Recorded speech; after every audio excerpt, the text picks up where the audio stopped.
తమ జీవిత ఆధారం ఆ భూములేనని, ఆ భూముల్లో అక్రమంగా పైప్ లైన్ వేయటం ఎంతవరకు సమంజసమని, తమకు నష్టపరిహారం చెల్లించి తర్వాత పైప్ లైన్ పనులు కొనసాగించాలని భద్రాద్రి కొత్తగూడెం జిల్లా బూర్గం పహాడ్ మండల పరిధిలో గల ఇరవెండి గ్రామ రైతులు అడ్డుపడ్డారు. ఇరవెండి గ్రామంలో భూమి పోయిన రైతులు పైప్ లైన్ బాధితులుగా ఉన్నారు. వారిలో కొంతమందికి ఐటీసీ యాజమాన్యం తాత్కాలికంగా ఉద్యోగం ఇచ్చి మిగిలిన వారికి నష్టపరిహారం చెల్లించకుండా అర్ధరాత్రి పనులు చేయడానికి రావడం మంచి పద్ధతి కాదని, భూమి పోయిన వారితో పూర్తిస్థాయి చర్చలు జరిపి అక్కడ పనులు చేయించుకుంటే మంచిదని వారు తెలిపారు.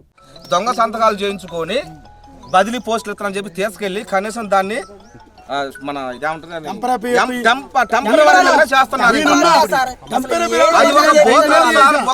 ఒక దొంగ సంతకాలు చేయించుకున్నారు. మాకు అసలు ఇది జాబ్ అని కానీ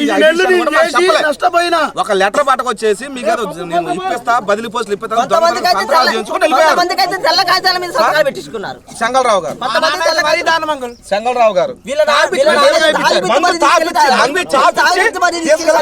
సంతకాలు చేసుకున్నారు వీళ్ళ నాన్నతోని.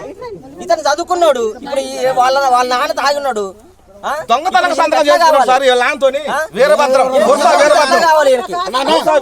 దొంగతనం బంధు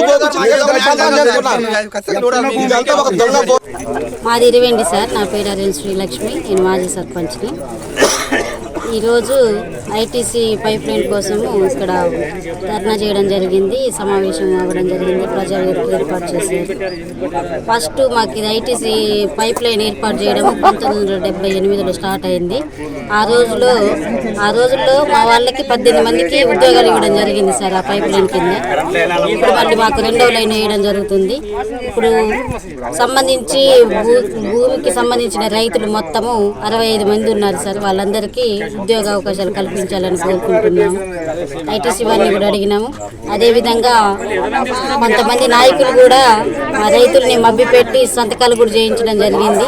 అలా చేయించిన రైతులు కూడా ఈరోజు చాలా మంది నష్టపోయి ఉన్నారు. పిల్లలంతా వాళ్ళకి చాలని జీతం ఇస్తున్నారు. పిల్లలు ఈరోజు రోడ్డు మీద పడి ఉన్నారు. వాళ్ళు కూడా ఫోన్ అనేసి అంటున్నారు. పైపు లైన్ కింద పోయిన భూ నిర్వాసితులకు అందరికీ అక్కడ పనులు ఇచ్చి వాళ్ళకి ఇష్టమైన పనులు ఇవ్వకుండా వాళ్ళకి అలవాటు లేని పనులు ఇచ్చి వాళ్ళకి ఇబ్బంది పెడుతున్నారు ఐటీసీ వారు. మాకు చాలని జీతం అవుతుంది అనేసి పిల్లలు కూడా మాతో చెప్పుకోవడం జరుగుతుంది. ఇప్పుడైతే మాత్రం 65 మంది రైతులు ఉన్నారు. వాళ్ళకందరికీ పర్మనెంట్ ఉద్యోగాలు ఇవ్వాలనేసి కోరుకుంటున్నాము. ఈ విషయాన్ని ఇంతటితో వదిలిపెట్టమనేసి అనుకుంటున్నాము. మాకు న్యాయం జరిగేటట్టు మీడియా వాళ్ళు కానీ, రాజకీయ నాయకులు కానీ అందరూ సహకరించాలని కోరుకుంటున్నాము. ఐటీసీ వారితో కూడా దీని గురించి చర్చించడం జరిగింది. ఈరోజు ఇంతవరకు ఎప్పుడు మీడియాకి రాలేదు ఈ విషయము. ఈరోజు రావడం జరిగింది. అందరూ మాకు సహకరించి ఈ యొక్క విషయాన్ని అందరూ మాకు జయప్రదం చేయాలనేసి కోరుకుంటున్నాము.